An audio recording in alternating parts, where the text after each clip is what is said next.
మా నారా లోకేష్ బాబు గారు 42వ పుట్టినరోజుకి విచ్చేసినటువంటి కాకినాడ రూరల్ నియోజకవర్గ డైనమిక్ ఎమ్మెల్యే గారు అయినటువంటి మా పంత నానాజీ అన్నగారికి, అదే రకంగా విచ్చేసినటువంటి మా కూటమి నాయకులకు, తెలుగుదేశం పార్టీ కార్యకర్తలకు, నాయకులకు అందరికీ కూడా నమస్కారాలు తెలియజేసుకుంటున్నాను. ఎందుకంటే లాస్ట్ 2 years నుంచి మేము ఎవరికీ ఫోన్ చేయట్లేదు. లోకేష్ బాబు గారు పుట్టినరోజు పలానా టైంని ఇక్కడ జరుగుతుందని చెప్పాం, బ్లడ్ బ్యాంక్ రండి, మీరు బ్లడ్ దానం చేయండి అని చెప్పి ఎవరికి చేయలేదు. కానీ గత 2 సంవత్సరాలు బట్టి నేను లాస్ట్ ఇయర్ కూడా మీ అందరికి ఇదే చెప్పాను, ఇదే టైంలో ఇదే చెప్పాను. ఏం చెప్పానంటే, మేము 175 సీట్లలో మ్యాక్సిమం సీట్లు 175 ఇంచుమించు సీట్లు కైవసం చేసుకుంటున్నాం అని చెప్పాము. అదే రకంగా మేము కైవసం చేసుకున్నాం.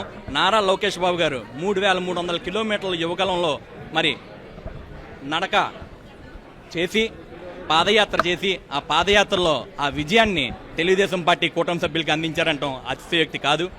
నారా లోకేష్ బాబు గారు మరిన్ని పుట్టినరోజులు జరుపుకోవాలని కోరుకుంటున్నాం. ఈ 2 సంవత్సరాల్లో కూడా ఆటోమేటిక్గా అందరూ కూడా నారా లోకేష్ బాబు గారికి స్వచ్ఛందంగా బ్లడ్ ఇవ్వడానికి ఈరోజు ముందుకు వచ్చారు. వారందరికీ కూడా ప్రతి ఒక్కరికి ధన్యవాదాలు తెలియజేసుకుంటున్నాం.